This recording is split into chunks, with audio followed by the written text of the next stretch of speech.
కాకినాడ జిల్లా పిఠాపురంలోని RRB HR కళాశాల మైదానంలో ఘనంగా పీఠికాపుర సంక్రాంతి మహోత్సవాలు జరిగాయి.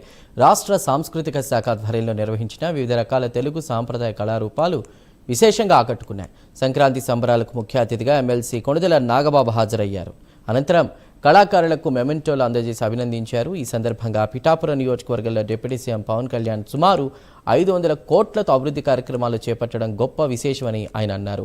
పవన్ కళ్యాణ్ వెంట నిలిచిన పిఠాపురం ప్రజలందరికీ జీవితాంతం రుణపడి ఉంటానని నాగబాబు తెలిపారు.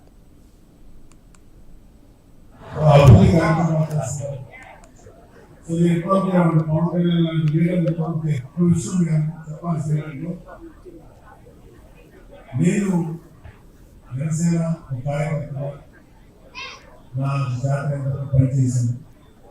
అయితే నాకు ఎమ్మెల్సీ ఇచ్చినప్పుడు ఒక బాధ్యత తీసుకుని తప్ప నాకు ప్రివిలేజ్ గా అధికారాన్ని తీసుకున్నాను. నాది పవన్ కళ్యాణ్